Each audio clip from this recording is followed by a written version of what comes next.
நம்ம அடுத்தது பார்க்க போகிறது எஸ்கியூஎல்ல வச்சு என்னெல்லாம் பண்ண முடியும். ஸோ நம்ம எஸ்கியூஎல்ல என்னெல்லாம் பண்ண போகிறோம். ஸோ நார்மலாக இது இப்போ நான் காட்டியிருக்க ஒரு 10-12 இந்த யூசேஜை நம்ம பண்ண போகிறோம். ஒன்று எக்ஸிக்யூட் பண்ண போகிறோம். எக்ஸிக்யூட் அப்படின்னா ஒரு டேட்டா பேஸை க்ரியேட் பண்ணுறதுக்கப்புறம் அதை எக்ஸிக்யூட் அப்படிங்கிற ஒரு ஆப்ஷன் இருக்கும். உங்களோட யூசர் இன்டர்ஃபேஸ் ஓப்பன் பண்ணிங்கன்னா கொரி டைப் பண்ணதுக்கப்புறம் எக்ஸிக்யூட் அப்படிங்கிற ஒரு மெனு இருக்கும். ரிப்பனில் ஒரு மெனு இருக்கும். அந்த எக்ஸிக்யூட்டை கிளிக் பண்ணால் தான் நீங்கள் டைப் பண்ண அந்த கொரிஸ் ரன் ஆகும். So run equal to execute. So run பண்ணுறது தான் எக்ஸிக்யூட்னு சொல்லுவோம். அந்த எக்ஸிக்யூட் பண்ண முடியும். அடுத்து ரிட்ரீவ் பண்ண முடியும். ரிட்ரீவ்னா டேட்டா பேஸுக்குள்ளே உள்ள டேட்டாவை எடுத்து நம்ம யூஸ் பண்ணுறது. ஸோ நான் இப்போ ஒரு 7000 டேட்டாஸ் இருக்குது. அதில் பர்டிகுலராக ஒருத்தரோட டேட்டா மட்டும் வேணும் அப்படின்னா அதை எடுக்கிறதுக்கு பேர் தான் ரிட்ரீவ் சொல்லுவோம். அடுத்து இன்செர்ட், இருக்கிற டேட்டாவில் ஆட் பண்ணலாம். அடுத்தது இருக்கிற டேட்டாவை அப்டேட் பண்ணலாம். தேவையில்லாத டேட்டாவை டெலீட் பண்ணலாம். ஸோ புதுசாக டேட்டா பேஸை க்ரியேட் பண்ணலாம். டேட்டா பேஸுக்குள்ளே டேபிள் ஆட் பண்ணலாம். அதுக்கப்புறம் ஸ்டோர்டு ப்ரொசீஜர். ஸோ முக்கியமான டாபிக் இந்த ஸ்டோர்டு ப்ரொசீஜருங்கிறது. இன்பில்டு ப்ரொசீஜரை நம்ம க்ரியேட் பண்ணி சிம்பிளாக நம்ம யூஸ் பண்ணுறதுக்கு இந்த ஸ்டோர்டு ப்ரொசீஜர் யூஸ் ஆகும். அது பண்ண முடியும். அடுத்தது வியூஸ் க்ரியேட் பண்ண முடியும். வியூஸ்லேயே இண்டெக்ஸும் ஒரு டைப் ஆஃப் வியூஸாக வரும். ஸோ இண்டெக்ஸு, அதுக்கப்புறம் செட்டு, ஸோ இந்த மாதிரி ஃபில்டர் பண்ணுற ஒர்க் எல்லாமே நம்ம இதில் பண்ணிக்க முடியும். அதே மாதிரி டேபிளுக்கு பர்மிஷன் க்ரியேட் பண்ணுறது, ஸ்டோர்டு ப்ரொசீஜர், அதுக்கப்புறம் வியூவிலேயே மல்டிப்புள் டைப் ஆஃப் வியூஸ் இருக்குது. ஸோ டேட்டாவை கெட் பண்ணுறதுக்கு, டேட்டாவை உள்ளேருந்து எடுக்கிறதுக்கு. ஸோ கிளாஸஸ் யூஸ் பண்ணுவோம். வேர் கிளாஸு, அதுக்கப்புறம் அக்ரிகேட் ஃபங்க்ஷன்ஸ். ஸோ இந்த மாதிரி நிறைய டிஃப்ரெண்ட் சோர்ஸஸை யூஸ் பண்ணி எஸ்கியூஎல் மூலயமா நம்ம டேட்டாவை கெட் பண்ண முடியும், உள்ளே இருக்க டேட்டாவை. ஸோ இது எல்லாமே இது வந்து நான் சொல்லியிருக்கிறது ஒரு பேசிக்கான ஒரு சில ஆப்ஷன் மட்டும்தான். நம்ம இன்னும் நிறைய ஆப்ஷன்ஸை இதில் பண்ண போகிறோம்.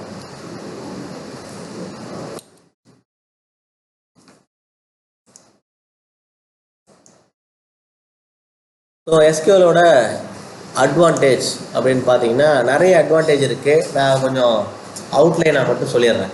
இதை பற்றி ரொம்ப டீப்பாக தேவையில்லை. Easy to use and manage. இப்போ நம்ம ஓப்பன் பண்ணும்போதே உங்களுக்கு தெரிஞ்சிருக்கும் எப்படி ஈஸியாக யூஸ் பண்ண முடியும் அப்படின்னு பார்த்தீங்கன்னா, இப்போ நான் அதை சொல்கிறேன் இருங்க. இப்போ நம்ம எஸ்எஸ்எம்எஸ்ஸை ஓப்பன் பண்ணிங்கன்னா ஸோ இந்த மாதிரி இருக்கா, இப்படிதானே இருக்குது. ஸோ இதில் நம்ம ஜஸ்ட்டு ஒரே ஒரு கமாண்ட் மட்டும் நான் டைப் பண்ணுறேன். ஸோ டைப் பண்ணிவிட்டு எப்படி யூஸ் பண்ண போகிறோம், ஸோ அதே கமாண்டை நம்ம எப்படி யூஸ் இன்டர்ஃபேஸ் மூலிமா பண்ண போகிறோம். நான் சொல்கிறத டைப் பண்ணுங்கள். கிரியேட்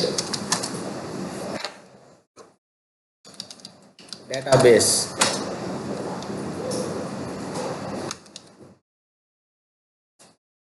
ஏதாவது தெரியுதா? டிஸ்பிளே தெரியுதா? நான் கொஞ்சம் எவ்வளோ ஜூம் பண்ணட்டுமா?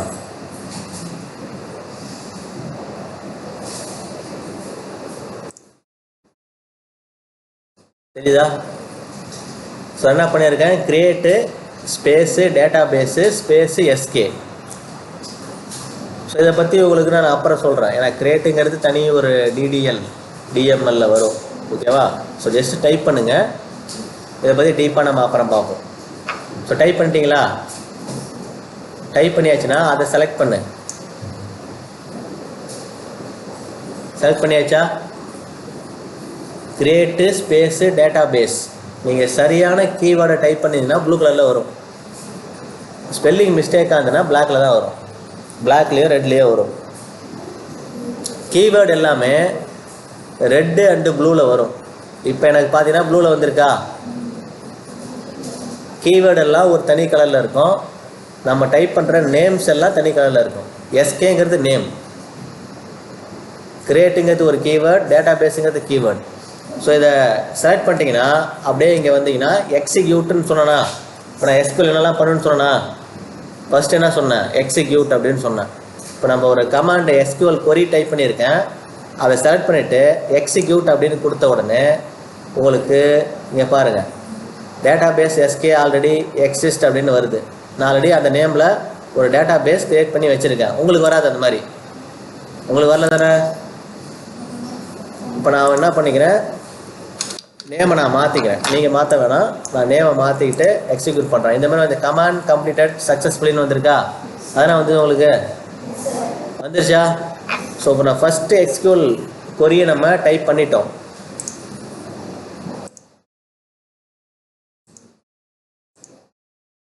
ஓகே, இப்படி தானே வந்திருக்கு, ஓகேவா? ஸோ இப்போ என்ன சொன்னோம் அப்படின்னா easy to use and manage. So எதுக்காக அப்படின்னா சர்வர் மேனேஜ்மெண்ட் ஸ்டுடியோவில் ஈஸியாக நம்ம ஒரு டைப் பண்ணோம், எக்ஸிக்யூட் பண்ணிட்டோமா. ஆனால் இதுவே கமாண்ட் ப்ராசஸில் பண்ணோம் அப்படின்னா நீங்கள் இந்த மாதிரி ஈஸியாக பண்ண முடியாது. ஸோ கமாண்டில் போயிட்டு கமாண்டை டைப் பண்ணிவிட்டு அதுக்கு எக்ஸிக்யூட் பண்ணுறது ஒரு கமாண்ட் டைப் பண்ணணும். ஆனால் இதில் அப்படி இல்லை, டைப் பண்ணோம், எக்ஸிக்யூட் ஆப்ஷன் இங்கேயே பக்கத்துலேயே இருந்தது. எக்ஸிக்யூட் ஈக்குவல் டு ரன்னு தான் பண்ணோம், வேறு எதுவும் பண்ணல, ஓகேவா? ஸோ சிம்பிளாக நான் பண்ண முடியுது. அதே மாதிரி இப்போ நான் க்ரியேட் பண்ண இந்த டேட்டா பேஸை நான் யூஸ் பண்ணணும். இங்கே பாருங்கள், இந்த இடத்துல மாஸ்டர்னு ஒன்று காட்டுதா? இப்போ இந்த மாஸ்டருங்கிற இடத்துல நான் இந்த டேட்டா பேஸை மாற்ற போகிறேன்.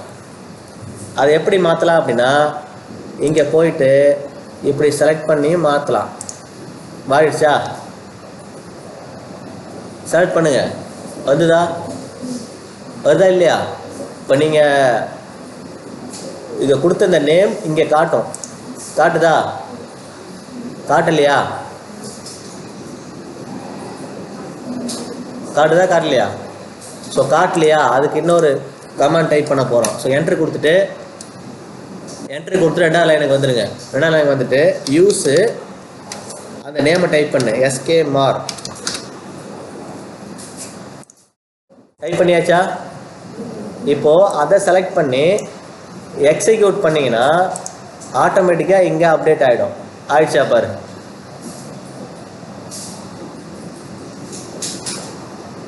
ஆச்சா? இதை செலக்ட் பண்ணி எக்ஸிக்யூட் பண்ணிங்கன்னா இந்த இடத்துல ஆட்டோமேட்டிக்காக அந்த நேம் மாறி இருக்கும். மாறிச்சா? ஸோ இப்போ நம்ம ரெண்டு விதமாக பண்ணோமா, ஒன்று இப்படி செலக்ட் பண்ண முடியுது, இங்கே போயிட்டு கமாண்ட் மூலியமாகவும் அக்சஸ் பண்ண முடியுது. ரெண்டும் பண்ண முடியுதா? என்ன சொல்கிறது புரியுதா உங்களுக்கு?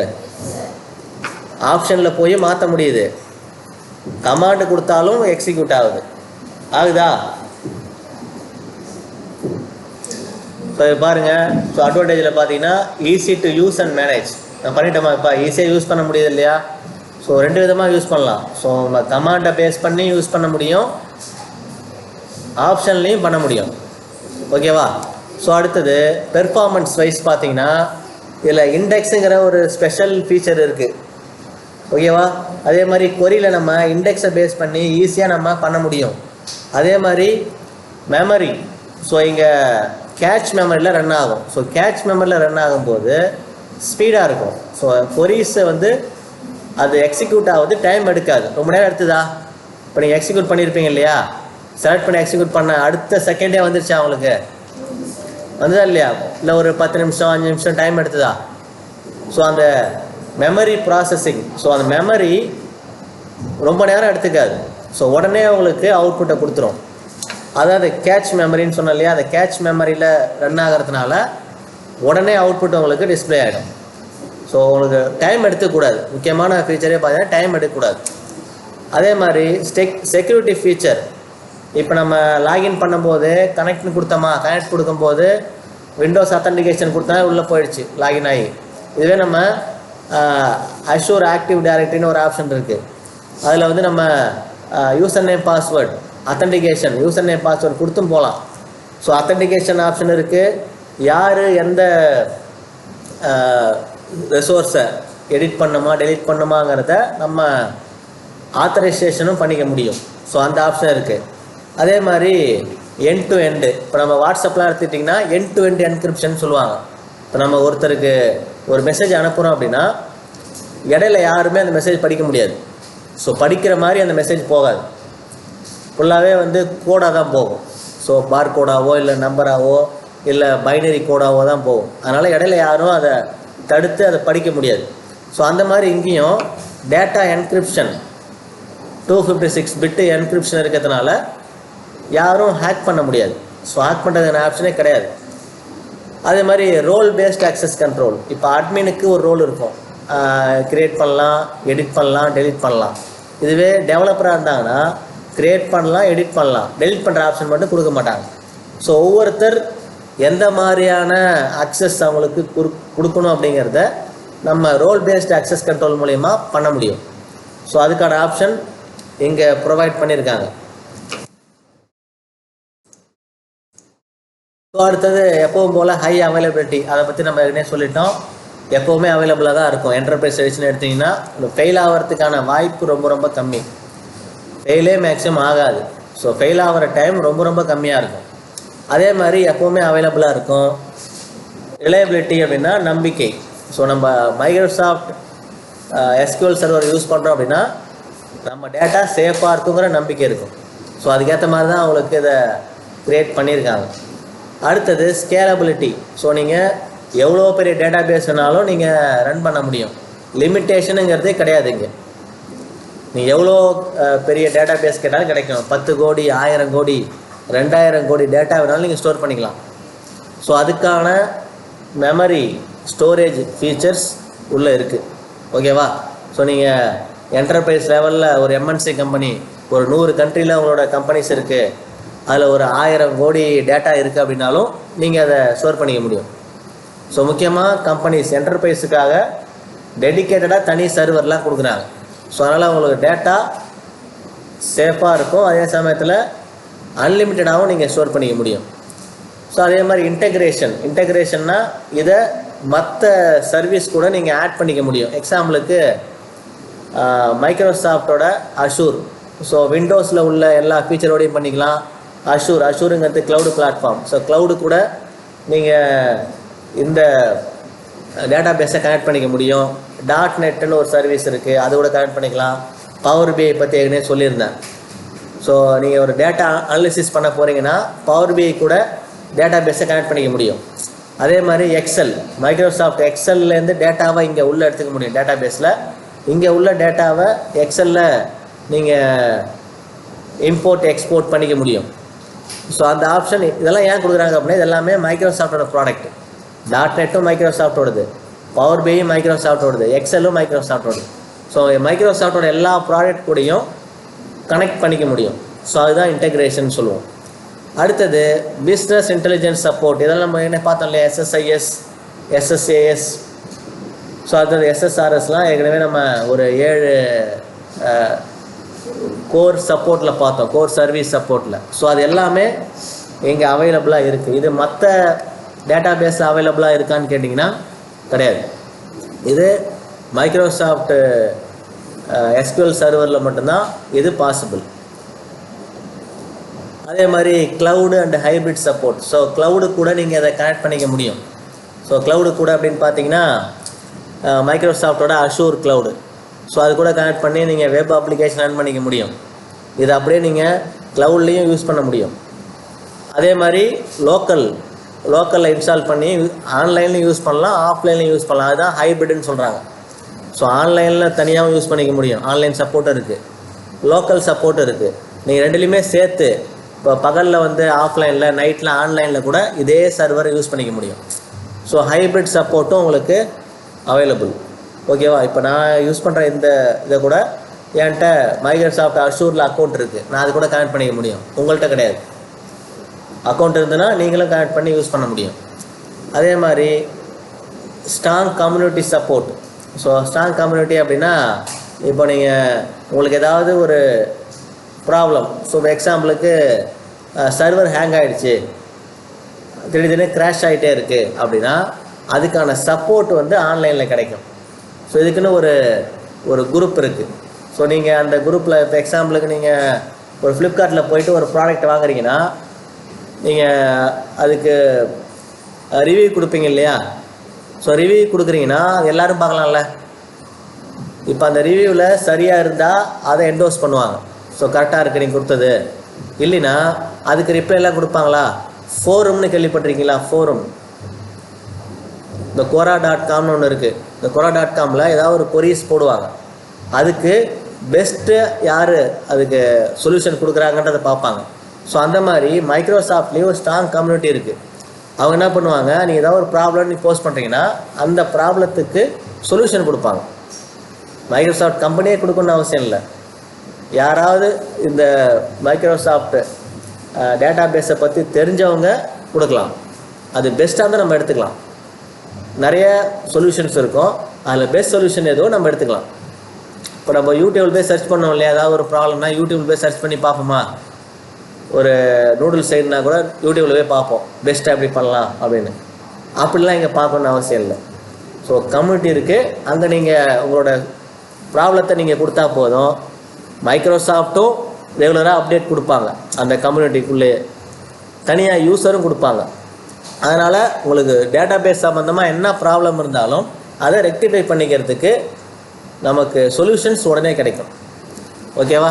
ஸோ கடைசியாக காஸ்ட் எஃபெக்டிவ்.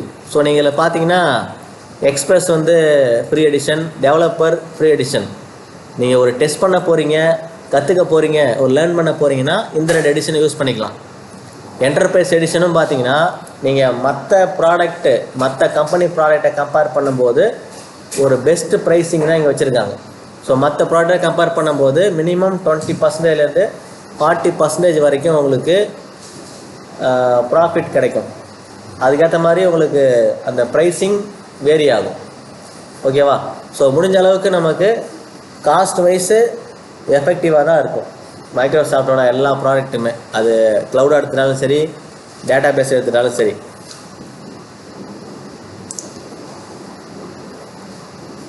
ஸோ இன்டெகிரேஷன், இப்போ நான் சொன்னேன் இல்லையா, இன்டெகிரேஷன் நீங்கள் எக்ஸல் கூட இன்டெகிரேட் பண்ணிக்கலாம், பவர் பிஐயோட இன்டெகிரேட் பண்ணிக்கலாம். ஸோ நீங்கள் மைக்ரோசாஃப்டோட சர்வீஸ் கூட தான் இன்டெகிரேட் பண்ண முடியும்னு கிடையாது. Other service, third party service கூட நீங்கள் இன்டெகிரேட் பண்ணிக்கலாம். ஸோ மைக்ரோசாஃப்ட் ப்ராடக்ட் தான் மேக்ஸிமம் நம்ம அனாலிசிஸுக்கு யூஸ் பண்ணுவோம். எக்ஸலு, பவர் பிஐ, ஸ்னாப்ஸ் அனாலிட்டிக்ஸு, அதுக்கு ஸ்டீம் அனாலிட்டிக்ஸு, டேட்டா பிரிக்ஸு, இந்த மாதிரி நிறைய சர்வீசஸ் மைக்ரோசாஃப்டோடதே இருக்குது. ஸோ அது எல்லாத்துக்கூடையும் நீங்கள் இன்டெகிரேட் பண்ணிக்க முடியும்.